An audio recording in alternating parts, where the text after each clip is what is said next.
Hello everyone, welcome to this wonderful platform BioBuddy. तो आज हमारा लेक्चर नंबर 4 है, जिसके अंदर हम स्टार्ट करने वाले हैं यूकैरियोटिक सेल के बारे में। ठीक है, आई होप कल का लेक्चर अच्छे से रिवाइज कर लिया होगा, डीपीपी लगा ली होगी। So let's get started. तो बेसिकली यूकैरियोटिक सेल स्टार्ट करने से पहले हमारा एक पार्ट बचा है प्रोकैरियोटिक सेल का। सबसे पहले वो कवर कर लेते हैं, छोटा सा पार्ट है, उसके बाद यूकैरियोटिक सेल को स्टार्ट कर देंगे। तो चलो स्टार्ट करते हैं। हम बात करने वाले हैं इंक्लूजन बॉडीज़ के बारे में। इंक्लूजन बॉडीज़ क्या होती हैं?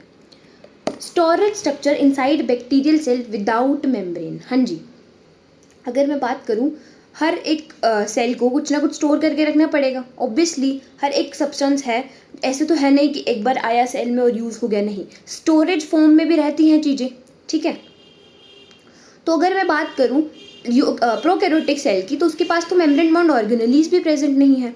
तो ऐसा कोई स्ट्रक्चर क्या प्रेजेंट होगा जिसमें वो स्टोर करके रख रहा है चीज़ों को? क्योंकि अगर मेम्ब्रेन बाउंड ऑर्गेनेली प्रेजेंट होती तो वो इस तरीके से कोई स्ट्रक्चर होता, मेम्ब्रेन लगी होती, अंदर स्टोरेज मटेरियल पड़ा होता, या उसको रिजर्व्ड मटेरियल भी बोला जाता है। रिजर्व मतलब स्टोर करके रखना। ठीक है, बट प्रोकैरियोटिक सेल के पास तो कोई मेम्ब्रेन बाउंड ऑर्गेनेली है ही नहीं। तो कौन से स्टोरेज स्ट्रक्चर्स हैं प्रोकैरियोटिक सेल में, उसके बारे में बात करते हैं। उनको बोला जाता है इंक्लूजन बॉडीज़। इंक्लूजन बॉडीज़ क्या बोला है? ये विदाउट मेम्ब्रेन स्टोरेज स्ट्रक्चर्स होती हैं, वाटर इनसॉल्युबल है, पानी में सॉल्युबल नहीं होती हैं, फॉर्म ग्रैन्यूल्स। ग्रैन्यूल्स क्या है? ठीक है, ग्रैन्यूल्स की फॉर्म में, मतलब मान लो बेसिकली चाय पत्ती है, तो चाय पत्ती जो होती है वो ग्रैनुलर होती है, उसको बोला जाता है ग्रैन्यूल्स। तो उनकी फॉर्म में वो स्टोर करके रखती है। अब ऐसा क्यों? अगर कोई चीज़ सॉल्युबल होगी, मान लो साइटोप्लाज्म है, साइटोप्लाज्म में कोई चीज़ सॉल्युबल है, तो हमें वो फ्लूइड के साथ उसको स्टोर करके रखना पड़ेगा। बट अगर कोई चीज़ सॉल्युबल नहीं है, जो साइटोप्लाज्म उसके अंदर पानी ही है, अगर पानी में कोई चीज़ सॉल्युबल नहीं है तो मैं अलग से आराम से स्टोर करके रख सकती हूँ उसको। जैसे कि पानी में अगर नमक मिक्स कर दिया तो क्या होगा, उसको मेरे को पानी को साथ में ही स्टोर करके रखना पड़ेगा, क्योंकि वो सॉल्युबल हो चुका है, नमक उसके अंदर घुल चुका है। बट अगर मैंने पानी में मिट्टी मिक्स कर दी, अब मिट्टी मिक्स कर दी, सॉइल क्या है, पानी में मिक्स नहीं हुई है, तो वो इनसॉल्युबल है, तो मैं अलग से सॉइल का वो पार्ट निकाल कर स्टोर कर सकती हूँ। ठीक है, इसीलिए बोला गया है कि वाटर इनसॉल्युबल ग्रैन्यूल्स बनाते हैं। ठीक है, अब इंक्लूजन का जो नाम होता है कैसे रखते हैं हम? क्योंकि उसके अंदर जो भी स्टोर्ड है उसके अकॉर्डिंग उसका नाम रख दिया जाएगा। जैसे कि अगर सल्फर को स्टोर कर रहा है तो सल्फर ग्रैन्यूल, फॉस्फोरस स्टोर कर रहा है तो फॉस्फोरस ग्रैन्यूल, साइनोफाइसिन ग्रैन्यूल्स और ग्लाइकोजन ग्रैन्यूल्स। ठीक है, जो भी स्टोर कर रहा है, ग्लाइकोजन इज लाइक स्ट्रक्चर होता है, स्टोरेज स्ट्रक्चर होता है। ठीक है, ग्लाइकोजन ग्रैन्यूल्स। फिर गैस वैक्यूल। गैस वैक्यूल क्या है? अब इनमें बोला गया है मेम्ब्रेन प्रेजेंट है। What is this membrane? अब बोला गया है कि स्टोरेज स्ट्रक्चर इंक्लूजन बॉडीज है, उनमें मेम्ब्रेन प्रेजेंट नहीं होती है। मेम्ब्रेन प्रेजेंट नहीं होती है, कौन सी मेम्ब्रेन प्रेजेंट नहीं होती है? लिपिड वाली प्रेजेंट नहीं होती है। सिंपल सी बात है, अगर गैस वैक्यूल है तो क्या स्टोर कर रहा होगा? गैस को स्टोर कर रहा होगा। अब इसके अंदर कह रहा है मेम्ब्रेन प्रेजेंट है। अब मेम्ब्रेन प्रेजेंट है, कैसे मेम्ब्रेन प्रेजेंट है? ये तो प्रोकैरियोटिक सेल है, नॉन मेम्ब्रेन बाउंड ऑर्गेनेलीज होती है इसके अंदर। तो देखिए, मेम्ब्रेन होती है प्रोटीन की, नॉट लिपिड बाइलेयर।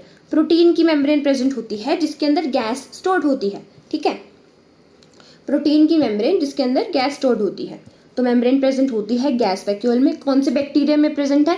साइनोबैक्टीरिया में। बोले तो फोटोसिंथेटिक बैक्टीरिया, कल हमने साइनोबैक्टीरिया के बारे में पढ़ा था, क्रोमेटोफोर्स प्रेजेंट होते हैं उसके अंदर, तो फोटोसिंथेटिक बैक्टीरिया के अंदर प्रेजेंट होती है। हाँ जी, साइनोबैक्टीरिया के अंदर कौन सा वैक्यूल प्रेजेंट है? गैस वैक्यूल प्रेजेंट है। ठीक है, तो ये थी inclusion bodies. Example cyanobacteria, green sulphur bacteria, purple sulphur bacteria. ठीक है, तो साइनोबैक्टीरिया में प्रेजेंट हो सकती है, ग्रीन सल्फर बैक्टीरिया में प्रेजेंट हो सकती है, पर्पल सल्फर बैक्टीरिया में प्रेजेंट हो सकती है। ये बैक्टीरिया के नाम है, you have to remember it. Okay, तो बोला गया है नॉट लिपिड बाइलेयर्ड। प्रोटीन की लेयर प्रेजेंट है ना मेम्ब्रेन में, प्रोटीन की है, तो लिपिड बाइलेयर्ड नहीं है। डन। तो ये था इंक्लूजन बॉडीज।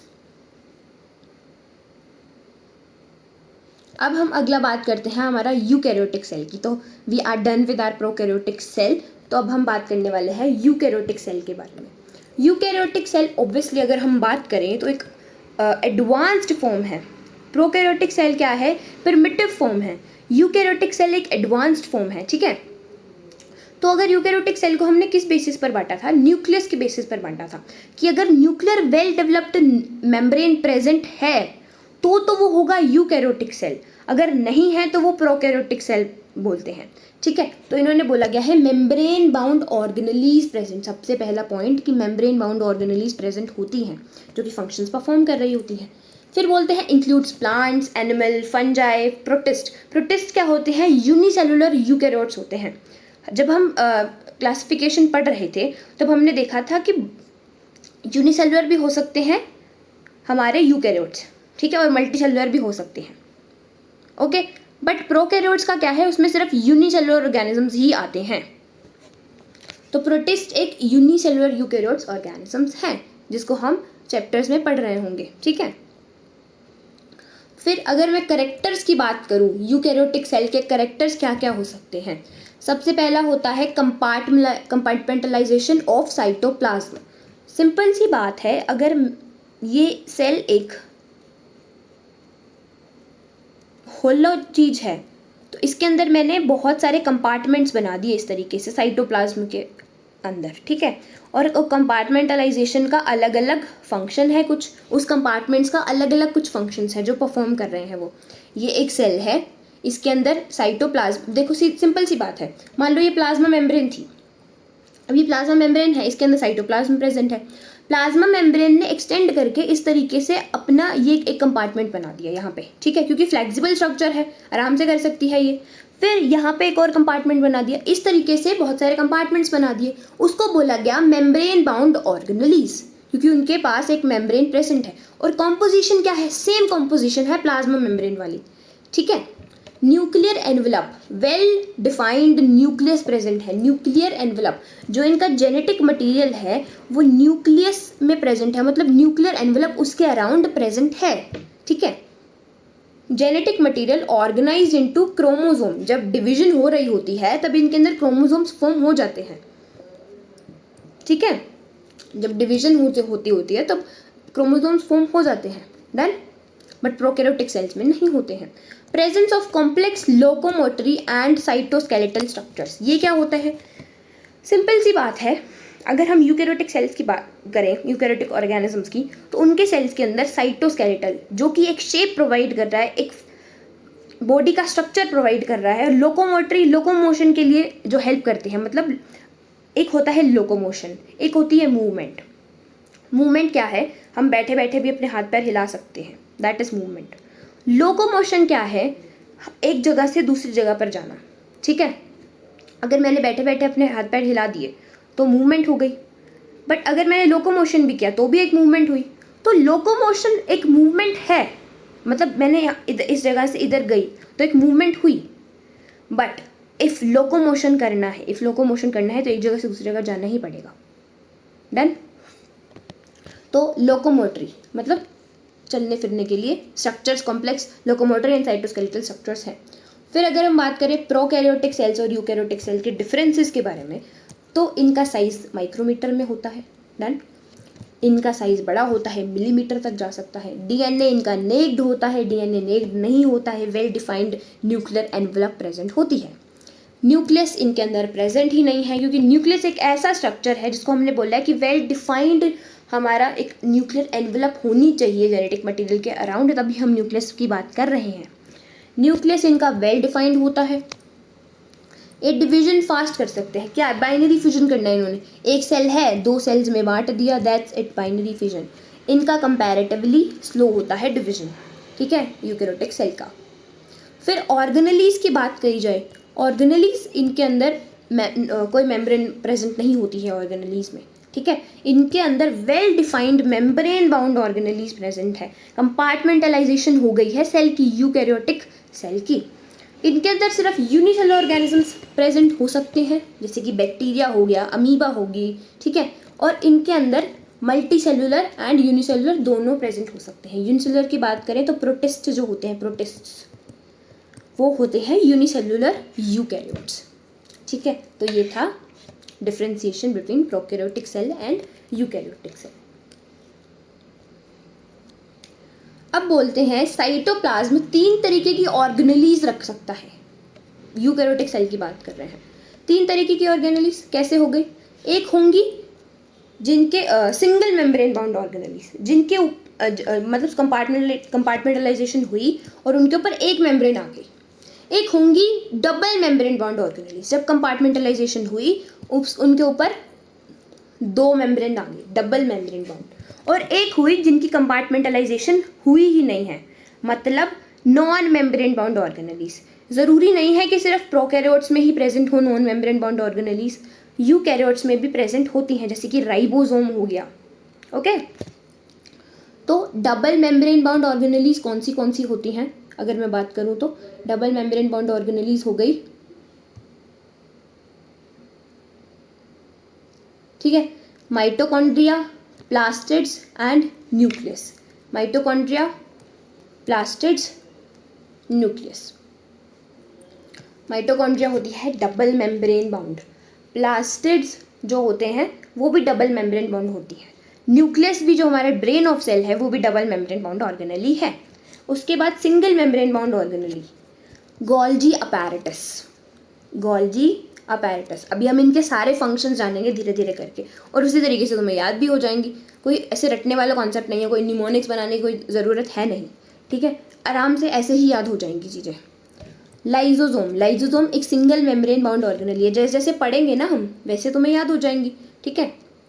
वैक्यूल, वैक्यूल भी एक सिंगल मेम्ब्रेन बाउंड ऑर्गेनेली है। Peroxisome single membrane bound, microbodies single membrane bound and endoplasmic reticulum भी सिंगल मेम्ब्रेन बाउंड ऑर्गेनेली है। फिर आती है नॉन मेम्ब्रेन बाउंड, एक तो अच्छे से याद हो ही चुकी होगी अब, ठीक है, राइबोसोम। राइबोसोम, सेंट्रियोल भी हमने थोड़ा सा पढ़ा था ओवरव्यू में कि जो कि प्रोकैरियोट्स में प्रेजेंट नहीं होता है, चाहे नॉन मेम्ब्रेन बाउंड है, ज़रूरी नहीं है कि सिर्फ प्रोकैरियोट्स में नॉन मेम्ब्रेन बाउंड सारी ही प्रेजेंट होंगी, नहीं, राइबोसोम्स प्रेजेंट होते हैं। न्यूक्लियोलस, न्यूक्लियोलस एक ऐसा स्ट्रक्चर है जो आरएनए को बनाता है, ठीक है, आरएनए की सिंथेसिस करता है न्यूक्लियोलस, ठीक है, जो हम लास्ट में पढ़ रहे होंगे। अभी इतना याद रखते हैं कि आरएनए की सिंथेसिस कौन कर रहा है? न्यूक्लियोलस कर रहा है। ओके, नेक्स्ट, तो ये थी हमारी कंपार्टमेंटलाइजेशन के बेसिस पर ऑर्गेनेलीज। फिर अगर हम प्लांट सेल के अंदर कौन सी ऑर्गेनेलीज प्रेजेंट होती हैं और एनिमल सेल के अंदर कौन सी ऑर्गेनेलीज प्रेजेंट होती हैं उनके बेसिस पर जाने, तो प्लांट सेल के अंदर सेल वॉल प्रेजेंट होती है। कब से पढ़ रहे हैं सेल वॉल है, सेल वॉल है, कब से बोल रहे हैं प्लांट सेल के अंदर सेल वॉल होती है, ठीक है। एनिमल सेल के अंदर सेल वॉल प्रेजेंट नहीं होती है, ऑब्वियसली एनिमल सेल थोड़ा फ्लेक्सिबल है, हमें नहीं चाहिए सेल वॉल जैसा स्ट्रक्चर। प्लास्टिड्स, प्लास्टिड्स स्ट्रक्चर होते हैं, ऑर्गेनेलीज होती हैं जो एनिमल सेल के अंदर प्रेजेंट नहीं होते हैं। Large central vacuole, vacuole is characteristic of plant cells not animal cells, ठीक है। सेंट्रियोल्स, सेंट्रियोल्स के बारे में हमने पढ़ा कि सेंट्रियोल्स एब्सेंट होते हैं प्लांट सेल्स में और एनिमल सेल्स में प्रेजेंट होते हैं। ओके, तो सेल वॉल प्रेजेंट होती है प्लांट सेल्स में, प्लास्टिड्स भी प्रेजेंट होते हैं। अभी तुम्हें लग रहा होगा इतना कुछ याद करना पड़ेगा, कुछ याद नहीं करना है, जब डिटेलिंग में पढ़ रहे होंगे सब चीज़ों को अपने आप याद हो जाएगा क्या प्रेजेंट होता है क्या नहीं होता है। बट एक ओवरव्यू लेने के लिए अभी लग रहा होगा बहुत सारी चीज़ें याद करनी पड़ेगी, इतनी सारी मेम्ब्रेन बाउंड ऑर्गेनेलीज हैं उनके नाम याद करने पड़ेंगे, कुछ याद नहीं करना पड़ेगा, नॉर्मल सी चीज़ें हैं सब, ठीक है। ओके, अब आते हैं हम अपने सेल के अंदर। बाहर के स्ट्रक्चर्स हमने सब पढ़ लिए हैं, सेल वॉल के बारे में, सेल मेम्ब्रेन के बारे में। एनिमल सेल के अंदर तो सेल वॉल भी नहीं होती है, प्लांट सेल के अंदर होती है। सेल मेम्ब्रेन के बारे में बहुत अच्छे से पढ़ लिया है, ट्रांसपोर्ट किस तरीके से करवाती है। अब थोड़ा आ जाते हैं सेल के अंदर, घुस जाते हैं एंडोमेम्ब्रेन सिस्टम, ठीक है। सेल के अंदर एक ऐसा सिस्टम होता है जो कुछ मान लो कुछ फंक्शन करवाना है, एक ऑर्गन, एक मान लो ऑफिस में कुछ काम करवाना है तो एक ऑर्गन तो एक पर्सन तो करने नहीं वाला, कुछ मान लो एक पर्सन कर रहा है तो एक पर्सन करेगा तो बहुत ही टाइम लगने वाला है। बट अगर वही काम एक कोऑर्डिनेटेड वे में बहुत सारे लोग कर रहे हैं तो आराम से इजीली हो जाएगा कि मैं ये सब्सटेंस बना रहा हूँ, तुम उसको मॉडिफाई करना और पैकेजिंग करना, तुम उसकी ट्रांसपोर्ट का देखना, ठीक है। तो ये होता है काम, ये होता है कोऑर्डिनेटेड काम। हमारे पास भी सिस्टम है कोऑर्डिनेटेड काम के लिए जिसको बोला गया है endomembrane system. It includes membrane bound organelles that work in a coordinated manner, ठीक है। मेम्ब्रेन बाउंड ऑर्गेनेलीज प्रेजेंट होती हैं इसके अंदर जो एक कोऑर्डिनेटेड मैनर में काम करती हैं।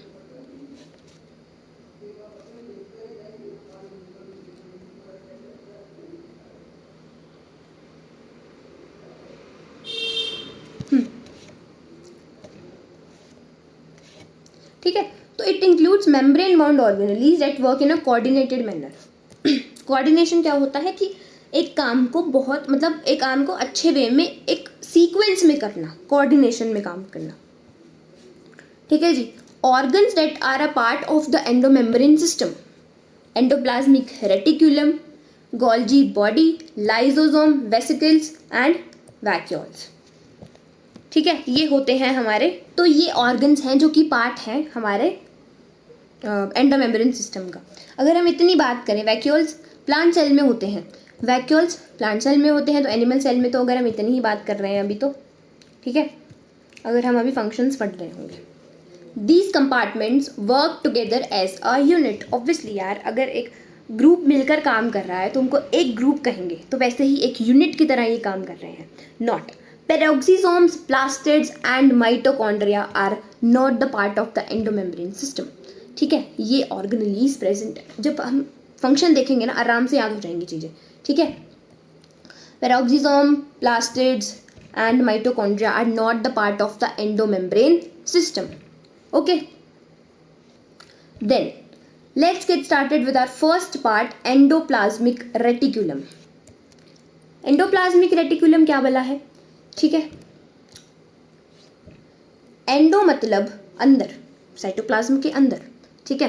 रेटिकुलम क्या बोला गया है, रेटिकुलम एक नेटवर्क होता है, रेटिकुलम को बोला गया है नेटवर्क, ठीक है जी। तो एंडोप्लाज्मिक अंदर, प्लाज्मा मेम्ब्रेन के अंदर एक साइटोप्लाज्म के अंदर जो स्ट्रक्चर प्रेजेंट है, वैसे ही एंडोमेम्ब्रेन सिस्टम क्या हुआ, मेम्ब्रेन बाउंड ऑर्गेनेलीज का सिस्टम है अंदर जो प्रेजेंट है साइटोप्लाज्म के। तो visible under an electron microscope, it is a structure made up of membrane, lipid bilayer, obviously यार, ठीक है। नेटवर्क और रेटिकुलम, नेटवर्क बोला गया है, और reticulum of टिनी tubular structures, tubular structures होते हैं। जब हम देखेंगे एंडोमेम्ब्रेन एंडोप्लाज्मिक रेटिकुलम को तब देखेंगे कैसा होता है स्ट्रक्चर। साइटोप्लाज्म को दो पार्ट्स में डिवाइड कर देता है ये, किस तरीके से, एक होता है ल्यूमिनल कंपार्टमेंट और एक होता है एक्स्ट्रा ल्यूमिनल कंपार्टमेंट। ल्यूमन क्या होता है, मान लो कोई कमरा है, कमरे के अंदर जो खाली जगह है ना उसको बोला जाता है ल्यूमन, जो खाली जगह होती है उसको बोला जाता है ल्यूमन। तो ल्यूमिनल कंपार्टमेंट और एक्स्ट्रा ल्यूमिनल कंपार्टमेंट, ठीक है। तो ल्यूमिनल कंपार्टमेंट बोला जाए तो एंडोप्लाज्मिक रेटिकुलम के अंदर वाला पार्ट, और एक्स्ट्रा मतलब उसके बाहर वाला पार्ट।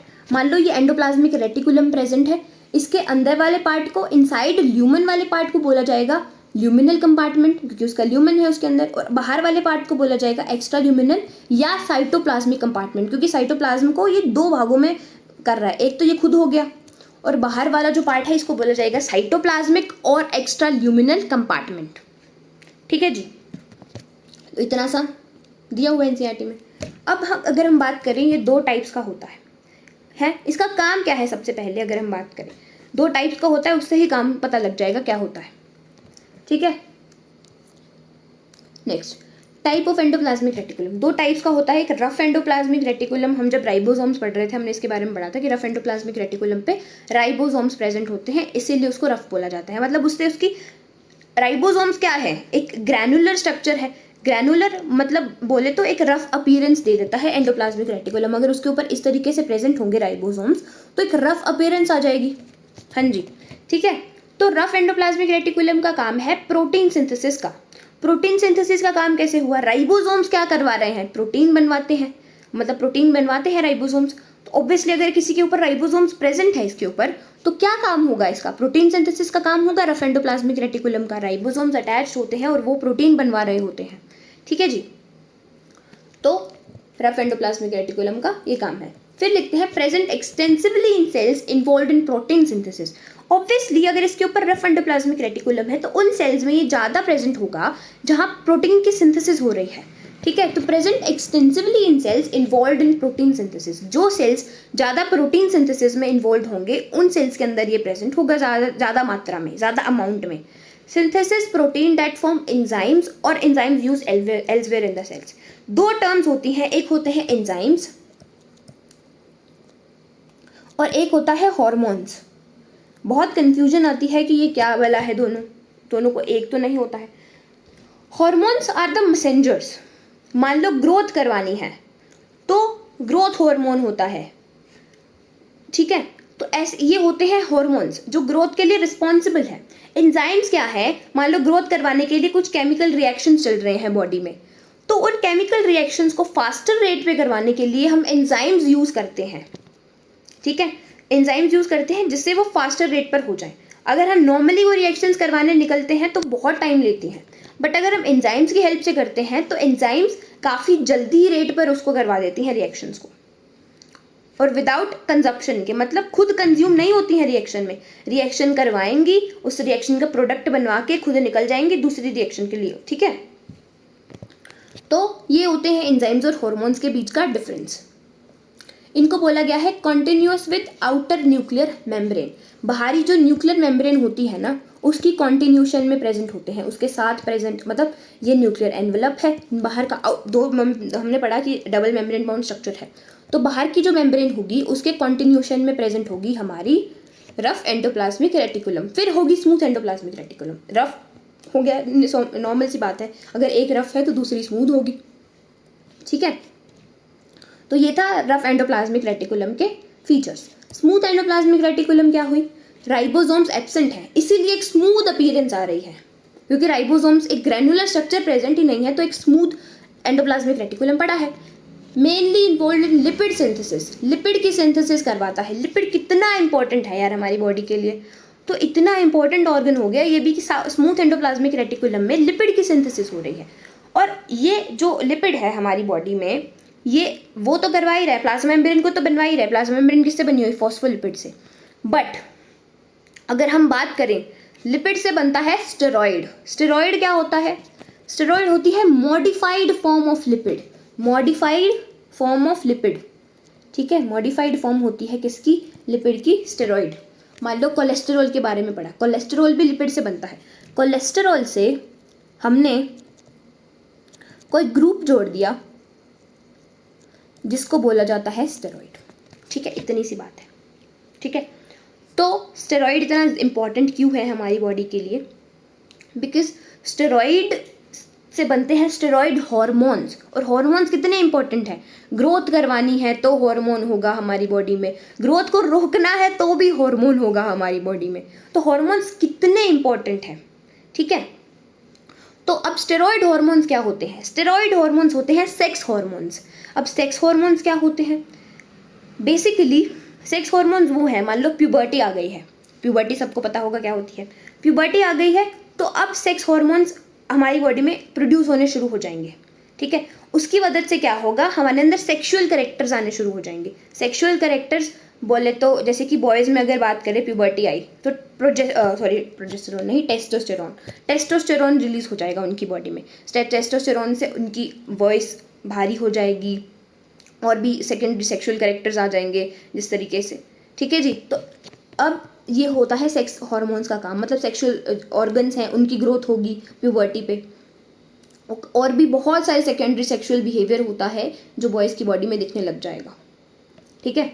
तो वो टेस्टोस्टेरोन करवाएगा। तो सेक्स हार्मोन्स जो हैं हमारे लिए बहुत इंपॉर्टेंट है। तो स्टेरॉइड हार्मोन्स कौन से हैं, सेक्स हार्मोन्स को सेक्स हार्मोन्स हैं स्टेरॉइड हार्मोन्स, और एस्ट्रोजन प्रोजेस्टेरोन का भी अलग काम है, ठीक है जी। तो हम ये रिप्रोडक्शन वाले चैप्टर में पढ़ रहे होंगे क्लास 12th में। अभी इतना याद रखते हैं कि स्टेरॉइड हार्मोन्स सेक्सुअल कैरेक्टर्स जो होते हैं हमारी बॉडी में उनके लिए बहुत इंपॉर्टेंट होते हैं।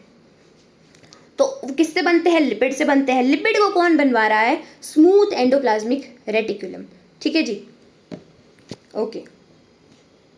अब एक एक्स्ट्रा पॉइंट जो कि मैं बताना चाहूँगी, मसल सेल को पता होगा सबको, मसल सेल, मसल है उसकी सेल, ठीक है, उसको मसल सेल बोल दिया, नॉर्मल सी बात है। उसके अंदर एक प्रेजेंट होती है सार्कोप्लाज्मिक रेटिकुलम। सार्कोप्लाज्मिक रेटिकुलम क्या बोला है, मसल सेल को कॉन्ट्रैक्ट करने के लिए, मसल सेल को कॉन्ट्रैक्ट करने के लिए कैल्शियम आयंस की रिक्वायरमेंट होती है। अगर मसल कॉन्ट्रैक्ट नहीं करेगी तो हम मूवमेंट भी नहीं कर पाएंगे, ठीक है। तो अगर मसल कॉन्ट्रैक्ट कर रही है फिर अपनी रिलैक्सेशन पे वापस आ रही है, कॉन्ट्रैक्ट की रिलैक्स हो गई, कॉन्ट्रैक्ट की रिलैक्स की हमारे मूवमेंट के लिए, ठीक है। तो अगर मसल कॉन्ट्रैक्ट कर रही है तो उसको किसकी ज़रूरत पड़ती है, कैल्शियम आयंस की ज़रूरत पड़ती है। अब अगर मसल सेल है तो कैल्शियम आयंस उसके अंदर होंगे प्रेजेंट, किसके अंदर प्रेजेंट होते हैं, किसके अंदर स्टोर्ड होते हैं, उसको बोला जाता है सार्कोप्लाज्मिक रेटिकुलम। और इसको सार्कोप्लाज्मिक क्यों बोला जाता है, सार्कोलेमा, जो हमारी मसल सेल की आउटर मेम्ब्रेन होती है ना, उसको सार्कोलेमा बोलते हैं। डन। तो उसकी वजह से हम सार्कोप्लाज्मिक रेटिकुलम बोल रहे हैं, किसको, हमारी मसल सेल को, मसल सेल के एंडोप्लाज्मिक रेटिकुलम को। मसल सेल के एंडोप्लाज्मिक रेटिकुलम को क्या बोल रहे हैं, सार्कोप्लाज्मिक रेटिकुलम, जो क्या काम कर रहा है, स्टोर कर रहा है कैल्शियम आयन को, जो कि मसल कॉन्ट्रैक्शन में हेल्प करता है, ठीक है। अब एंडोप्लाज्मिक रेटिकुलम की अलग अलग शेप्स हो सकती हैं, एंडोप्लाज्मिक रेटिकुलम की अलग अलग शेप हो सकती है। एक होती है ऐसी शेप जिसको बोला जाता है सिस्टर्ने, सिस्टर्ने। एक होती है ऐसी शेप जिसको बोला जाता है टिब्यूल्स, ओके। एक वेसिकल्स तो हम सब जानते ही हैं, कब से पढ़ रहे हैं वेसिकल, वेसिकल, तो ये वेसिकल शेप होती है। तो 3 तरीके की शेप्स पाई जाती है। तो एंडोप्लाज्मिक रेटिकुलम क्या है, टिनी ट्यूबुलर स्ट्रक्चर्स है। रेटिकुलम क्या होता है, नेटवर्क होता है इन स्ट्रक्चर्स का, ठीक है जी। रफ एंडोप्लाज्मिक रेटिकुलम है तो वो प्रोटीन सिंथेसिस में काम कर रहा होगा, जिस सेल में ज़्यादा प्रोटीन सिंथेसिस होती है उसमें प्रेजेंट होगा, ठीक है। और smooth endoplasmic reticulum lipid synthesis कर रहा है। लिपिड भी किसके, मतलब लिपिड किसके लिए सबसे ज़्यादा इंपॉर्टेंट, अगर हम बोल रहे हैं यहाँ पर स्टेरॉयड हार्मोन्स बनाने के लिए, सेक्स हार्मोन्स बनाने के लिए। सेक्स हार्मोन्स क्या कर रहे हैं, सेक्शुअल कैरेक्टर्स ला रहे हैं बॉडी में। प्यूबर्टी हिट होती है तो हमें पता है कि हमारे बॉडी के अंदर बहुत सारे चेंजेस आते हैं, तो किसकी वजह से आ रहे हैं वो, सेक्स हार्मोन्स की वजह से, स्टेरॉयड हार्मोन्स की वजह से। डन। अभी हम इनके पढ़ रहे हैं कि इनके अंदर होता क्या है, बाद में हम पढ़ेंगे कि ये कोऑर्डिनेटेड क्यों है दोनों साथ में, इन दोनों को साथ में क्यों रखा है एंडोमेम्ब्रेन सिस्टम ने, ठीक है। अब हमने ख़त्म किया अपना एंडोप्लाज्मिक रेटिकुलम। अब हम बात करते हैं गोल्जी अपैरेटस के बारे में। गोल्जी अपैरेटस भी एक ऑर्गेनेली है। गोल्जी अपैरेटस क्यों बोला गया है, गोल्जी साइंटिस्ट का नाम था, अपैरेटस बोले तो एक नेटवर्क की तरह, वही सेम बात है। 1898 में कैमिलो गोल्जी ने न्यूरॉन सेल ऑफ ऑल में, उल्लू के न्यूरॉन सेल में देखा कि एक डेंस रेटिकुलर स्ट्रक्चर्स, मतलब एक नेटवर्क दिख रहा है स्ट्रक्चर्स का, ठीक है। उल्लू के न्यूरॉन सेल में देखा, याद रखने की जरूरत नहीं है, मैं ऐसे लिख दिया। 1898 में कैमिलो गोल्जी ने उल्लू के न्यूरॉन सेल में देखा डेंस रेटिकुलर स्ट्रक्चर, जिसको बोल दिया उन्होंने गोल्जी बॉडी, कि मेरा नाम है, मैंने ये डिस्कवर किया है तो मेरे नाम पे गोल्जी बॉडी बोल दिया इसको, ठीक है। गोल्जी बॉडी मतलब सिस्टर्ने का ग्रुप, इनको भी सिस्टर्ने बोला गया है, ठीक है। सिस्टर्ने यहाँ पे भी प्रेजेंट होती है शेप, क्योंकि नेटवर्क जैसा शेप है, सब तो प्रेजेंट हो सकता है सिस्टर्ने। सिस्टर्ने ऐसा सा शेप है इस तरीके का, ठीक है। तो सिस्टर्ने यहाँ भी प्रेजेंट हो सकता है। Number of cisternae is variable, हर एक सेल में सिस्टर्ने का नंबर वेरी कर सकता है। कैसे वेरी करता है वो भी बात करेंगे, क्यों वेरी करता है। सिस्टर्ने क्या है, flat disc shape structures stacked parallel to each other. Stacked, एक सेकेंड, एक चीज़ रह गई है, हाँ जी, कहाँ गए वो, अरे हाँ, हम ये देखना भूल गए हैं, गोल्जी अपैरेटस दिखता कैसा है, सॉरी क्या पढ़ रहे थे हम, ये एंडोप्लाज्मिक रेटिकुलम। एंडोप्लाज्मिक रेटिकुलम, अगर ये बात करिए, न्यूक्लियर एनवलप है, न्यूक्लियर एनवलप आउटर मेम्ब्रेन है। इसके कंटिन्यूशन में तुम देख रहे हो ये रफ एंडोप्लाज्मिक रेटिकुलम है। कॉन्टिन्यूशन में क्या है, रफ एंडोप्लाज्मिक रेटिकुलम, ये राइबोसोम्स प्रेजेंट है इसके ऊपर, इसीलिए कैसा अपीयरेंस आ रहा है, रफ सर अपीयरेंस आ रहा है। अगर स्टोन होता है उसके ऊपर थोड़े छोटे छोटे ग्रैन्यूल्स प्रेजेंट है तो उसका रफ अपीयरेंस आता है, ठीक है। और अगर स्मूथ है वो स्टोन तो उसका स्मूथ सा अपीयरेंस आ रहा है, ठीक है। अगर ग्रैन्यूल्स प्रेजेंट नहीं होते हैं तो ये स्मूथ एंडोप्लाज्मिक रेटिकुलम, कोई राइबोसोम्स प्रेजेंट नहीं है इसके ऊपर राइबोसोम्स प्रेजेंट है जिसकी वजह से रफ अपीयरेंस आ रहा है, ठीक है। तो इसीलिए इसको बोला गया है रफ एंडोप्लाज्मिक रेटिकुलम, इनको बोला गया है स्मूथ एंडोप्लाज्मिक रेटिकुलम। हाँ जी, कंटिन्यू करते हैं वहीं पे। Flat disc shape stack like structures, diameter होता है 0.5 से 1 माइक्रोमीटर, 0.5 से 1 माइक्रोमीटर। एक क्वेश्चन है सबके लिए, राइबोसोम्स का जो हमने साइज पढ़ा था वो कितना होता है, ठीक है, ये सोचना, याद रखना, और याद हुआ तो अगर तुम्हें तो दे दोगे आंसर, ठीक है। डायमीटर 0.5 से 1 माइक्रोमीटर, ओके।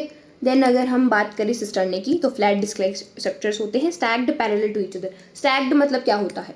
स्टैक्ड बोले तो कॉइन्स देखे होंगे सबने, कॉइन्स को ऐसे जचा, मतलब कॉइन्स को ऐसे, ये एक के ऊपर एक, एक के ऊपर एक, एक के ऊपर एक, एक के ऊपर एक, ये है अरेंजमेंट, ठीक है। यही अरेंजमेंट है सेम गोल्जी अपैरेटस में, एक के ऊपर एक के ऊपर कॉइन रख दिया। इसको बोला गया है सिस्टर्ने का ग्रुप। गोल्जी कॉम्प्लेक्स क्या है? सिस्टर्ने का ग्रुप। ओके, ये है हमारा प्यारा प्यारा सिस्टर्ने गोल्जी अपैरेटस में। अब इसके बारे में बात करते हैं, ये इसमें क्या है, ये चीज़ क्या है।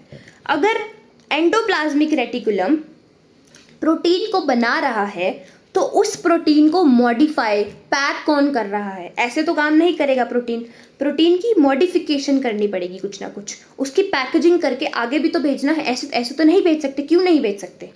क्योंकि मान लो मुझे प्रोटीन को बाहर भेजना है, कैसे भेजूंगी? नहीं भेज सकती ना।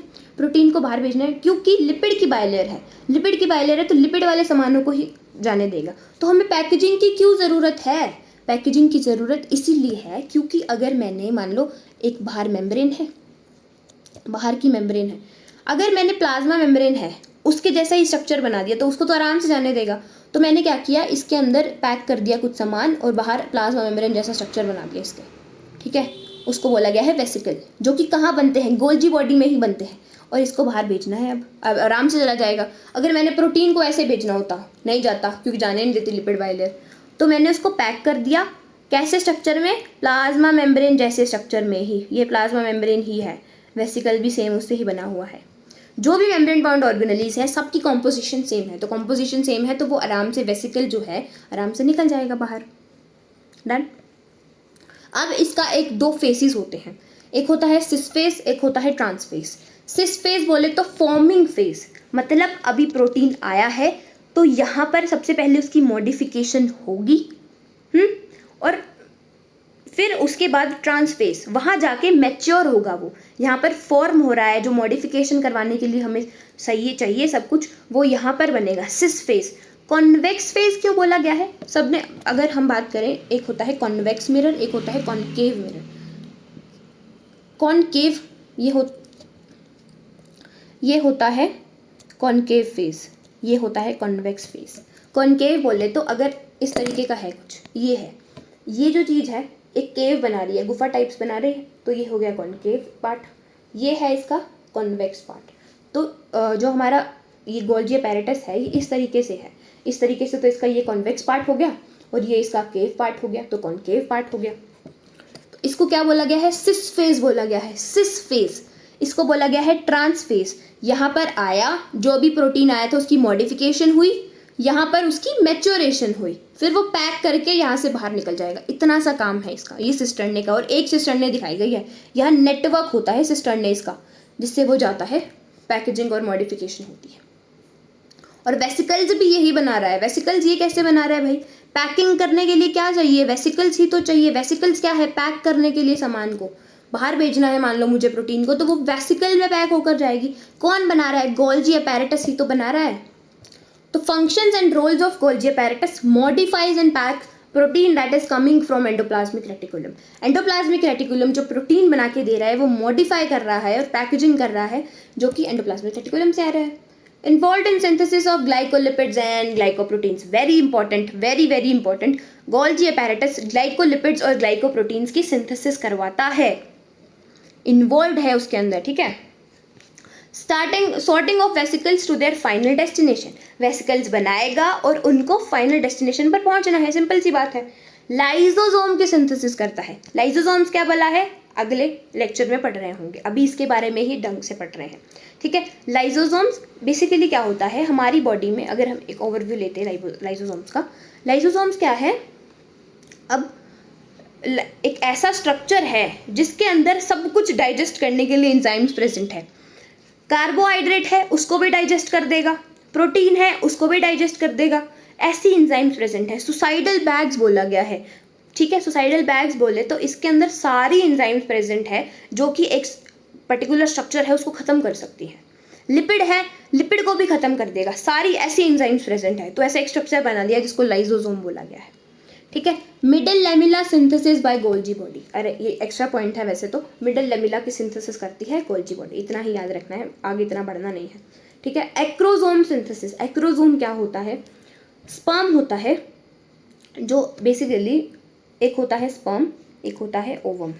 जब ह्यूमन रिप्रोडक्शन पढ़ रहे होंगे तो बहुत डिटेलिंग में पढ़ना है इसके बारे में, स्ट्रक्चर के बारे में सब कुछ, ठीक है। तो जो मेल होता है वो स्पर्म भेजता है और ओवम होता है फीमेल का एग सेल, ठीक है।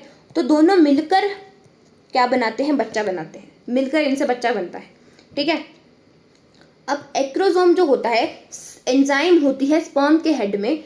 अब बेसिकली क्या है, ये ओवम है ना, ओवम ये फीमेल से आया है, ठीक है, और ये स्पर्म है। जब जाएगा ये इसके अंदर, इसको पेनिट्रेट करना पड़ेगा, धंसना पड़ेगा इसके अंदर। धंसने में कौन मदद कर रहा है, एक्रोसोम मदद कर रहा है। तो ये ओवम है, इसके अंदर स्पर्म आ रहा है, स्पर्म को इसके अंदर जाने में, इसकी मेम्ब्रेन को तोड़ के अंदर जाने में कौन मदद कर रहा है, हमारा एक्रोसोम मदद कर रहा है। एक्रोसोम एक एंजाइम है, कौन बना रहा है इसको, गोल्जी बॉडी। अभी इतना याद रखते हैं, जब हम 12th में रिप्रोडक्शन के बारे में पढ़ रहे होंगे अच्छे से, बहुत डिटेलिंग में दिया हुआ है, तो आराम से पढ़ेंगे वहाँ पे, ठीक है। बोला गया है cis and trans face are entirely different but interconnected. Cis और ट्रांसफेज कोई ऐसा नहीं है कि दोनों सेम चीज़ें हैं, एक फॉर्म कर रहा है तो एक मैच्योर कर रहा है, बट इंटरकनेक्टेड है तो इसीलिए साथ में रखे हुए हैं। डन। तो इतना सा अभी है। अब हम पढ़ेंगे इन दोनों को साथ में रखा क्यों, एंडोमेम्ब्रेन सिस्टम है तो इन दोनों को साथ में रखा क्यों। चलो बात करते हैं क्यों रखा। बेसिकली अगर वही बात है कि ग्रुप में दो लोग हैं तो उनको साथ में क्यों रखा, क्योंकि एक बना रहा है तो एक उसको पैक कर रहा है। उसी तरीके से इनको भी साथ में इसीलिए रखा है क्योंकि एक बना रहा है तो एक पैक कर रहा है। अगर तुम देखोगे तो यहाँ अगर एंडोप्लाज्मिक रेटिकुलम प्रेजेंट है तो यहाँ गोल्जी बॉडी प्रेजेंट होगी, ठीक है, क्योंकि दोनों का काम कोऑर्डिनेटेड है, सीक्वेंस में चलता है एक। हाँ चलिए शुरू करते हैं इनके बारे में पढ़ना। तो ये हमारा क्या है, एंडोप्लाज्मिक रेटिकुलम। एंडोप्लाज्मिक रेटिकुलम पता लग रहा होगा, रफ एंडोप्लाज्मिक रेटिकुलम है, राइबोसोम लगा दिया है तो रफ एंडोप्लाज्मिक रेटिकुलम है। अब जो हमारा राइबोसोम है वो बना रहा है प्रोटीन, वो बना रहा है प्रोटीन। मान लो कुछ भी फंक्शन करवाना है सेल में तो इन्होंने बोला कि प्रोटीन बनवा दो। किसने बोला, आरएनए ने। आरएनए कहाँ से लाया, डीएनए से इंफॉर्मेशन लाया कि प्रोटीन बनवा दो, हमें ये काम करवाना है। मान लो ग्रोथ करवानी है, ग्रोथ के लिए बोला कि हमें ग्रोथ हार्मोन बना के दे दो। ग्रोथ हार्मोन कैसे, प्रोटीन का ही है ऑब्वियसली। तो अगर हम बात करें ग्रोथ हार्मोन प्रोटीनिशियस हार्मोन है तो हमने बोला कि आरएनए भाई साहब मुझे ग्रोथ करवानी है तो ग्रोथ वाला हार्मोन बनाना है, उसके लिए प्रोटीन बना के दे दो। तो अब वो बोलेगा ठीक है मैं जाता हूँ एंडोप्लाज्मिक रेटिकुलम के पास, आराम से काम करेंगे। तो वो गया सबसे पहले राइबोसोम के पास। राइबोसोम के आरएनए इन्फॉर्मेशन लेके आया कि ग्रोथ हार्मोन बनवाना है तो काम करवाओ। तो आरएनए अब राइबोसोम पे अटैच हो गया, राइबोसोम ने बोला मेरे साथ अटैच हो, हम काम करवाते हैं, ठीक है। इन्होंने फिर राइबोसोम ने आरएनए प्रोटीन बनवाकर पॉलीपेप्टाइड चेन बनाई। पहले हमने कल ही पढ़ा एक होती है पॉलीपेप्टाइड चेन। अब प्रोटीन को उसकी एक्टिव फॉर्म में लाने के लिए, जिस फॉर्म में वो काम करेगा, किस स्ट्रक्चर में पैक करेंगे, उस स्ट्रक्चर में पैक करेंगे उसको inside the lumen of endoplasmic reticulum. यहाँ से पॉलीपेप्टाइड की चेन आई, ये रही पॉलीपेप्टाइड की चेन, ठीक है, बन के राइबोसोम से। फिर उसने बना लिया प्रोटीन। प्रोटीन कहाँ बना, inside the lumen of endoplasmic reticulum, ठीक है। तो पॉलीपेप्टाइड चेन थी, स्ट्रेट चेन थी। अब उन्होंने बोला कि जैसा ग्रोथ हार्मोन के लिए प्रोटीन चाहिए ना वैसा बना के दो मुझे, तो वैसा बनाया हमने, बट अभी भी नहीं बना ढंग से, मॉडिफिकेशंस और करनी है अभी इसके अंदर कि मुझे वैसा बना के दो सेम। तो प्रोटीन है। अब ऐसे थोड़ी घूमेगा कि हाँ प्रोटीन आ गया हूँ, चलो भाई चलो लेके चलो मेरे को वहाँ पर गोल्जी बॉडी में पैक होने के लिए, नहीं ना। ऑब्वियसली हमने भेजा वेसिकल की फॉर्म में। ऐसे भेज देंगे क्या नॉर्मल कि हाँ साइटोप्लाज्म में निकलो प्रोटीन चलो तुम, नहीं, पैक्ड किया उसको वेसिकल की फॉर्म में। वेसिकल की फॉर्म में फिर हमने भेजा उसको गोल्जी बॉडी के पास। गोल्जी बॉडी के पास कैसे भेजा, पैक करके, प्रोटीन को पैक करके। फिर वो गोल्जी बॉडी के सिस फेज के साथ, जो अभी हम पढ़ के आए हैं कि सिस फेज होता है हमारा फॉर्मिंग फेज, या उसको कॉन्वेक्स फेज बोला गया है, जहाँ पे चीज़ें फॉर्म हो रही हैं, मतलब मॉडिफिकेशन के लिए जो हमें सामान चाहिए वो जो भी है उसको फॉर्म करवाना है। तो हमने वेसिकल को फ्यूज़ करवा दिया सिस फेज के साथ, इस तरीके से फ्यूज़ हो गया।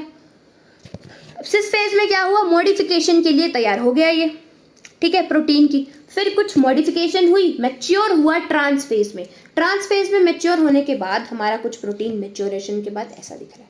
अभी ये प्रोटीन था, ये मैच्योर होकर ऐसा हो गया और फिर वो बाहर निकल गया, कम्स आउट, ठीक है, फिर वो बाहर निकल गया। अब बोलो तुम रेडी हो, बिल्कुल जाओ ग्रोथ करवाओ, ठीक है, ये होता है काम। इसीलिए इनको इतनी क्लोज एसोसिएशन में रखा गया है कि अगर एंडोप्लाज्मिक रेटिकुलम है तो उसके आसपास ही तुम्हें क्या दिखेगा, गोल्जी बॉडी दिख रही होगी, क्योंकि उन्होंने ये काम वगैरह करवाने हैं। तो अगर फ्लो चार्ट की बात करें, राइबोसोम्स थे, कहाँ लगे हुए थे, रफ एंडोप्लाज्मिक रेटिकुलम पे। राइबोसोम्स कहाँ लगे हुए थे, रफ एंडोप्लाज्मिक रेटिकुलम पे, मतलब एंडोप्लाज्मिक रेटिकुलम पे लगे हुए थे, सिंपल सी बात है। फिर उन्होंने बनाई पॉलीपेप्टाइड की चेन, जो कि फोल्ड हुई कहाँ पर, inside lumen of endoplasmic reticulum. फिर उससे बना प्रोटीन, प्रोटीन भी कहाँ बना, फिर उसको पैक किया वेसिकल में, फिर मॉडिफाइड किया उसको और पैकिंग हुई उसकी गोल्जी बॉडी में। अब बोला ग्रोथ हार्मोन है, जहाँ टारगेट है, जहाँ ग्रोथ करवानी है वहाँ भेजो। कैसे भेजेंगे, वैसे ही वेसिकल में पैक करके, क्योंकि प्रोटीन ऐसे तो है नहीं कि भाई ठीक है नॉर्मल हूँ मैं तो लिपिड को पार कर लूँगा चला जाऊँगा, नहीं कर सकता है पार। तो इसीलिए हमने उसको वेसिकल में पैक करके भेजा। वेसिकल में बोले तो क्योंकि वेसिकल भी प्लाज्मा मेम्ब्रेन की है, दोनों एक दूसरे में समा सकती हैं, जाने देगी, तो इसको ऐसे पैक करके भेज दिया बाहर। तो इसीलिए क्लोज एसोसिएशन में रखा गया है। डन। तो because of synthesis and packaging, Golgi apparatus is located close to endoplasmic reticulum. Synthesis और पैकेजिंग हो रही है यहाँ पर, इसीलिए इन दोनों को क्लोज रखा गया है, क्योंकि वहाँ से वेसिकल के फॉर्म में प्रोटीन आता है, उसको पैकेज और मॉडिफाई करना होता है, इसीलिए हमने साथ साथ में रखा है दोनों को, ठीक है। तो आज इतना ही पढ़ रहे हैं, हाँ जी, आज इतना ही पढ़ेंगे थ्योरी में, और अच्छे से जितना भी हो गया है अभी तक काम, उसको अच्छे से रिवाइज करो। जैसे जैसे लेक्चर्स आ रहे हैं नए नए, पहले रिवाइज करके रखो, फिर नया लेक्चर लगाना है, ठीक है। अभी हमने इतना पढ़ा, इसको एक बार रिवाइज कर लेते हैं with the help of NCERT reading. Okay,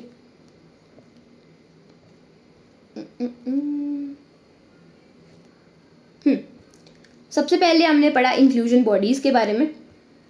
inclusion bodies क्या है, reserve material in prokaryotic cells are stored in the cytoplasm in form of inclusion bodies.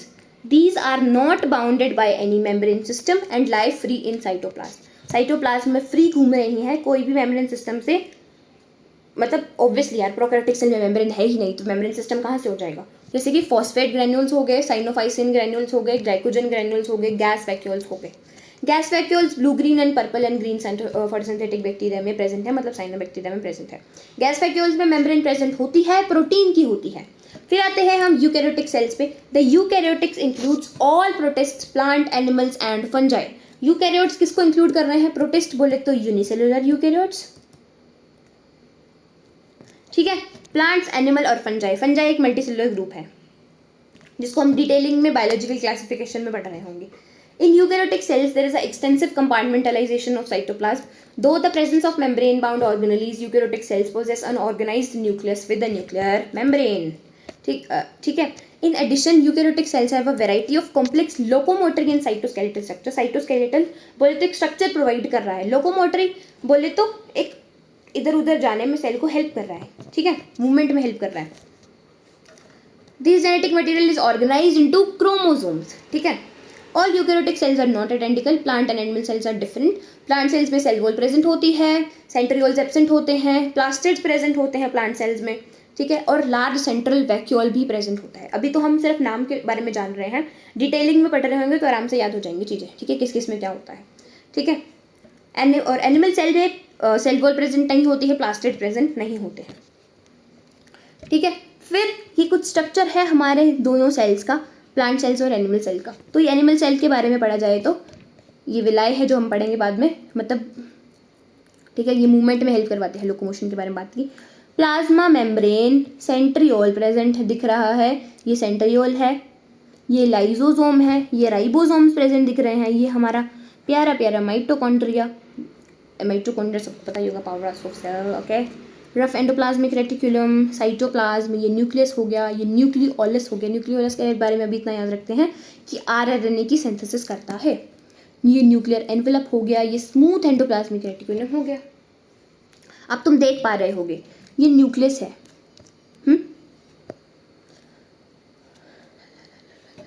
ये न्यूक्लियस है, इसके साथ मेम्ब्रेन में कंटिन्यूशन में कौन है, हमारा रफ एंडोप्लाज्मिक रेटिकुलम है। क्यों है भाई कंटिन्यूशन में, ये बात करें इसके बारे में। न्यूक्लियस ने आरएनए बनाया, आरएनए अब जाना कहाँ है, कहाँ जाना है, रफ एंडोप्लाज्मिक रेटिकुलम में तो जाएगा। प्रोटीन कौन बनवा रहा है, रफ एंडोप्लाज्मिक रेटिकुलम में जाएगा। ठीक है, तो रफ एंडोप्लाज्मिक रेटिकुलम में जाएगा। ठीक है, हाँ एक और अगर मैं बात करूँ गोल्जी के बारे में, गोल्जी बॉडी, ये नोट्स में इंक्लूड कर लेना। गोल्जी बॉडी उन सेल्स में ज़्यादा मिलेगी जो सिक्रीशन करवा रहे हैं कुछ ना कुछ, मतलब सिक्रीटरी सेल्स हैं, कुछ ना कुछ सामान है उनको बार बार सिक्रीशन करवानी है। क्यों, गोल्जी बॉडी वो बना रही है ना, क्या बोलते हैं उनको, वेसिकल्स बनवा रही है गोल्जी बॉडी, तो उन सेल्स में ज़्यादा मिल रही होगी जो सिक्रीटरी करवा रहे हैं, सिक्रीशन करवा रहे हैं। पॉइंट इंक्लूड कर लेते हैं, रुको शायद है, आई थिंक।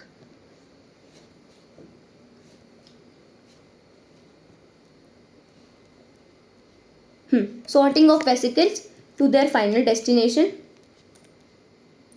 वेट हम लिख लेते हैं। ठीक है, सिक्रीटरी इन सिक्रीटरी सेल्स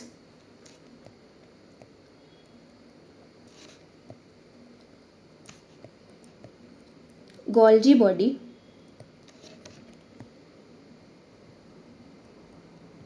ज़्यादा मात्रा में मिलेगी। अगर ये एरो बना हुआ है कहीं, मतलब ऊपर बना हुआ है तो ज़्यादा मात्रा, कम बना हुआ है तो नीचे कम मात्रा में, मतलब इस तरीके से बना हुआ, इस तरीके से बना हुआ है तो कम मात्रा में प्रेजेंट है वो चीज़।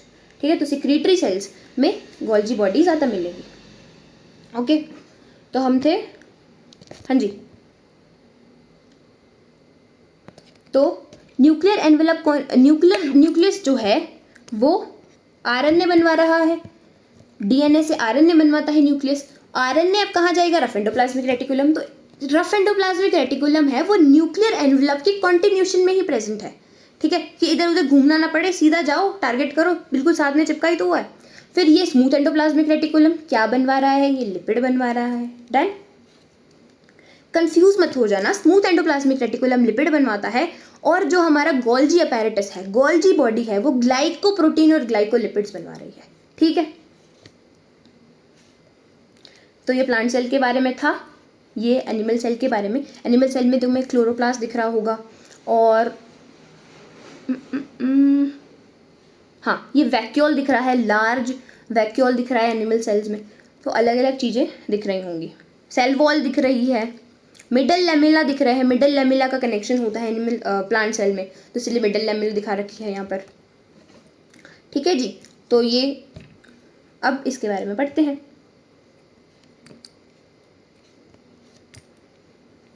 Structure and function, many of endomembrane system के बारे में। Structure and function, many of this are considered together as an endomembrane system because these functions are coordinated. This endomembrane system includes endoplasmic reticulum, Golgi complex, lysosomes and vacuoles. ठीक है, since these functions, वैसे vesicles भी आ सकते हैं बीच में, but वही बात हो गई कि जो गोल्जी कॉम्प्लेक्स है वही वेसिकल्स बना रहे हैं। ठीक है, तो इसीलिए since the functions of the mitochondria, chloroplast and peroxisomes are not coordinated with the above compartment, these are not considered as part of endomembrane system. The endoplasmic reticulum, the electron microscope study of eukaryotic cell reveal the presence of a network or reticulum. Network बोला गया है, reticulum को network बोला गया है। ठीक है, जो कि साइटोप्लाज्म को दो कंपार्टमेंट्स में बांट रही है, ल्यूमिनल कंपार्टमेंट और एक्स्ट्रा ल्यूमिनल कंपार्टमेंट। ल्यूमिनल बोले तो inside the lumen of endoplasmic reticulum, extra luminal बोले तो साइटोप्लाज्मिक कंपार्टमेंट। ठीक है, दो तरीके के होते हैं rough endoplasmic reticulum. Rough appearance क्यों है, राइबोसोम्स की मदद से है, और स्मूथ एंडोप्लाज्मिक रेटिकुलम क्यों है, क्योंकि राइबोसोम्स प्रेजेंट नहीं है। स्मूथ एंडोप्लाज्मिक रेटिकुलम किसकी सिंथेसिस कर रही है, लिपिड की। लिपिड क्यों यूज किया जाता है एनिमल सेल्स में, स्टेरॉइड हार्मोन्स को बनाने के लिए, जो कि स्मूथ एंडोप्लाज्मिक रेटिकुलम में बनते हैं। ठीक है जी, ओके, फिर आते हैं हम गोल्जी। ये हमारा एंडोप्लाज्मिक रेटिकुलम का डायग्राम दे रखा है, हो जा भाई इधर। हाँ, न्यूक्लियस है, ये न्यूक्लियर पोर है जो हम पढ़ रहे होंगे, न्यूक्लियस में लास्ट में पढ़ना है न्यूक्लियस हमें। ये रफ एंडोप्लाज्मिक रेटिकुलम है, ये स्मूथ एंडोप्लाज्मिक रेटिकुलम है, ठीक है। ये देखो सिस्टर्ने का स्टैक लाइक अरेंजमेंट दिख रही है, ये सिस्टर्ने है इस तरीके का डिस्क टाइप स्ट्रक्चर, और ये स्टैक लाइक अरेंजमेंट है, मतलब पैरेलली स्टैक्ड हैं एक दूसरे से, पैरेलली बोले तो इस तरीके से, हाँ जी, ठीक है। तो many flat disc shape cisternae और सैक्स 0.5 माइक्रोमीटर टू 1 माइक्रोमीटर, ठीक है। Varied number of cisternae are present in Golgi complex. The Golgi cisternae are concentrically arranged. एक सेंटर है इनका, कंसेंट्रिकली अरेंज बोले तो एक ही सेंटर होना, जिसका मतलब अगर ये बात मतलब मैं कंसेंट्रिक अरेंज क्या होता है, ये सर्कल है, ये सर्कल है, दोनों का सेंटर क्या है, एक ही है। डन। और कॉन्वेक्स फेज है ये वाला, तो इधर कॉन्केव फेज होगा। सिंपल सी बात है, कॉन्वेक्स फेज और कॉन्केव फेज। कॉन्वेक्स फेज क्या है, फॉर्मिंग फेज है, और ट्रांस फेज बोले तो मैच्योरिंग फेज है, ठीक है। द गोल्जी कॉम्प्लेक्स क्यों साथ में प्रेजेंट है, क्योंकि अगर एंडोप्लाज्मिक रेटिकुलम बना रहा है तो ये मॉडिफाई और पैक कर रहा है, तो इसीलिए इनको साथ में रखा गया है, ठीक है जी। लाइसोसोम वैक्यूल्स अभी नहीं पढ़े हैं तो ओके। अब आ जाते हैं हम अपने क्वेश्चंस पे। क्वेश्चंस PYQs ही कर रहे होंगे हम। Which one of the following is not considered as a part of endomembrane system? करो करो पॉज करके। फर्स्ट ऑप्शन है वैक्यूल। वैक्यूल तो होता है यार, लाइसोसोम भी होते हैं, अभी हम पढ़ के आए हैं। गोल्जी कॉम्प्लेक्स अभी तो पढ़ा यार, गोल्जी कॉम्प्लेक्स भी होता है। पेरोक्सिसोम, पेरोक्सिसोम नोट में लिखवाया गया है, peroxisome mitochondria are not in endomembrane system. Important site of formation of glycoprotein and glycolipids, पढ़ के आए हैं। ग्लाइकोप्रोटीन एंड ग्लाइकोलिपिड्स कहाँ बनते हैं? यहाँ तो कुछ कंफ्यूजन वाली बात भी नहीं है। गोल्जी अपैरेटस अगर दिया होता है एंडोप्लाज्मिक रेटिकुलम और गोल्जी अपैरेटस फिर भी कंफ्यूजन होती। एंडोप्लाज्मिक रेटिकुलम में, क्योंकि स्मूथ एंडोप्लाज्मिक रेटिकुलम में लिपिड की सिंथेसिस होती है, स्टेरॉइड हार्मोन्स बनते हैं, तो इसीलिए अगर हम बात करें तो इसीलिए कंफ्यूजन होती। बट यहाँ तो कोई कंफ्यूजन वाली बात ही नहीं है, क्योंकि एक गोल्जी अपैरेटस अलग से दिख रहा है, ठीक है। फिर what is true about ribosome से कल के चैप्टर का, कल के लेक्चर का क्वेश्चन है। These are only found in only eukaryotic cells. अरे नहीं बाबा, these are self splicing introns of some RNA। The prokaryotic ribosomes are ATS। अरे बाबा ये कहाँ से आ गया? Where S stand for sedimentation coefficient. Prokaryotic ribosomes ATS होते हैं? सही कैलकुलेशन कर दिया तुमने? नहीं। These are composed of ribonucleic acid and proteins. सही आंसर है ये सेकंड ऑप्शन को एक बार छोड़ो, ये नहीं होता है, कुछ नहीं होता है, ठीक है। बाद में पढ़ेंगे, अभी इसके बारे में डिटेल में नहीं पढ़ना है, फालतू में से क्यों ही पढ़े। Which of the following cell organelles is present in the highest number in secretory cells? secretory cells में कौन सी प्रेजेंट होगी, कौन बना रही है, मॉडिफाई कौन कर रही है, कौन पैकेजिंग कर रही है? लाइसोसोम कर रही है? नहीं यार, लाइसोसोम के अंदर तो हाइड्रोलाइटिक एंजाइम्स प्रेजेंट होती हैं, मतलब जो कि डाइजेस्ट कर रही हैं दूसरी चीज़ों को। माइटोकॉन्ड्रिया, अरे पावर हाउस ऑफ सेल है, क्यों सिक्रीशन कर रही है किसी चीज़ की? गोल्जी कॉम्प्लेक्स देखते हैं। एंडोप्लाज्मिक रेटिकुलम, ये तो प्रोटीन की सिंथेसिस कर रही है, सिक्रीशन नहीं कर रही है। Golgi complex, Golgi complex is your answer. Golgi complex basically modification और पैकेजिंग में काम कर रही है, तो वही हो गया। सेक्रेटरी सेल्स में अभी हम पॉइंट भी लिख के आए हैं यहाँ पर, ठीक है जी। Which one of the following organelle in the figure match with its function? अभी NCERT पढ़ी थी तब देखा। ये ऑर्गेनली कौन सी ऑर्गेनली है? सिंपल सी बात है, कौन सी ऑर्गेनली है ये है एंडोप्लाज्मिक रेटिकुलम, और इसका फंक्शन भी पूछा गया है। तो रफ, गोल्जी तो छोड़ दो, रफ एंडोप्लाज्मिक रेटिकुलम क्या कर रहा है? फॉर्मेशन ऑफ ग्लाइकोप्रोटीन्स या प्रोटीन सिंथेसिस? ग्लाइकोप्रोटीन्स तो यार कौन बना रहा है? हमारा गोल्जी कॉम्प्लेक्स बना रहा है ना, तो ये क्या कर रहा है? प्रोटीन सिंथेसिस कर रहा है, ठीक है। राइबोसोम्स प्रेजेंट होते हैं। Which is the important site of formation of glycoproteins and glycolipids? दोबारा क्वेश्चन पूछा गया है, रिपीट हुआ है PYQ, कितना इंपॉर्टेंट टॉपिक हो गया। तो कौन कर रहा है? गोल्जी बॉडीज कर रही हैं, ठीक है। फिर आता है cellular organelles with membranes are. Membrane किस में प्रेजेंट है? लाइसोसोम्स, हाँ पढ़ी हमने अभी, लाइसोसोम्स में प्रेजेंट होती है membrane. Golgi apparatus and mitochondria. यार पहला ही ऑप्शन सही हो गया है, वेट, हाँ पहला ऑप्शन सही है। Nuclei ribosomes and mitochondria, ribosomes में प्रेजेंट नहीं होती है मेम्ब्रेन। क्रोमोसोम्स राइबोसोम्स में प्रेजेंट नहीं है, तो first option is correct. Select the mismatch, gas vacuoles, green bacteria, large centre vacuoles, animal cells, protist eukaryotes होते हैं, हाँ यूनिसेलुलर यूकैरियोट्स होते हैं, मेथेनोजेंस प्रोकैरियोट्स, बैक्टीरिया की फॉर्म होते हैं मेथेनोजेंस। कुछ कुछ जो चीज़ें हैं वो हम इसके अंदर भी कवर करेंगे पीवाईक्यूज़ के अंदर। मेथेनोजेंस क्या होते हैं अभी जब बायोलॉजिकल क्लासिफिकेशन वाले चैप्टर पढ़ रहे होंगे तब कवर कर रहे होंगे। फिर प्रोटिस्ट की बात करें तो वो यूकैरियोट होते हैं। अभी क्या लार्ज सेंट्रल वैक्यूल, मिसमैच की बात करें तो which of the following cell organelles is present in the highest number in secretory cells, कौन सी होती है, गोल्जी कॉम्प्लेक्स होती है, ठीक है। They which of the following statements about inclusion bodies is incorrect, they lie free in cytoplasm, obviously membrane bound नहीं है तो क्यों नहीं फ्री लाई करेंगे, करेंगे घूमेंगे ऐश करेंगे। This represent reserve material in cytoplasm, हाँ स्टोर्ड मटेरियल को रिप्रेजेंट करता है। They are not bound by any membrane, सही है। These are involve in injection of food particles, अरे भाई क्यों इंजेक्शन क्यों कर रहा है फूड पार्टिकल्स का, किसने बोला, स्टोर करके रख रहा है ना। इंजेक्शन इज लाइक जैसे इनगल्फ करना फूड, ठीक है। So these are not involve in injection of food particles, done. Next question, major site of synthesis of lipids is, क्या होता है लिपिड्स का major site of synthesis, SER, symplast, nucleoplasm, RER। Simple सी बात है, हमें पता ही है तो हम दूसरे ऑप्शंस पे क्यों जाएंगे। सिंथेसिस ऑफ लिपिड कौन करवा रहा है, SER, smooth endoplasmic reticulum. Golgi complex play a major role in digesting proteins and carbohydrates, अबे नहीं, लाइसोसोम्स करवाते हैं। एज एनर्जी ट्रांसफरिंग ऑर्गेनिज, अबे नहीं। The post translation modification of protein and glycosidation of lipids, that is the correct answer, that is our correct answer. Post translation modification of proteins and glycosidation, glycolipids banana, glycoproteins बनाना, ठीक है। Which of the following not considered as a part of endomembrane system, किसको नहीं रखा गया है। Mitochondria होती है endomembrane का सिस्टम, नहीं होती है। एंडोप्लाज्मिक रेटिकुलम होता है, क्लोरोप्लास्ट नहीं होता है, गोल्जी कॉम्प्लेक्स होता है, पेरोक्सिसोम्स नहीं होते हैं। तो हमारा कौन सा ऑप्शन हो गया है एंडोमेम्ब्रेन सिस्टम के लिए, A और D, A and D only. NEET 2023 का क्वेश्चन है। Which of the following statement with respect to the endoplasmic reticulum is incorrect, SER the site of lipid synthesis, क्या SER लिपिड सिंथेसिस करवाता है, देखते हैं। RER राइबोसोम्स अटैच होता है ER से, हाँ जी ठीक है, ये भी सही है, ये सही स्टेटमेंट है, ये सही स्टेटमेंट है, सही स्टेटमेंट है। SER is devoid of ribosomes, सही स्टेटमेंट है। In prokaryotes only RER is present, अबे बेवकूफ़ों, प्रोकैरियोट्स में प्रेजेंट ही नहीं होता है राइबोसोम, सॉरी क्या बोलते हैं उसको, endoplasmic reticulum. Endoplasmic reticulum present ही नहीं होता है प्रोकैरियोट्स में, तो RER कहाँ से प्रेजेंट हो जाएगा। Which type of substances would face difficulty to pass through cell membrane, कौन से सब्सटेंसेज होंगे, कौन से सब्सटेंसेज होंगे जो कि हाइड्रोफिलिक होंगे, क्योंकि हमारी मेम्ब्रेन हाइड्रोफोबिक है। सब्सटेंसेज सॉल्युबल इन लिपिड्स, क्यों भाई, लिपिड की बनी हुई है तो लिपिड को आने देगी ना। Substances with hydrophobic moiety, hydrophobic है लिपिड तो आने देगी।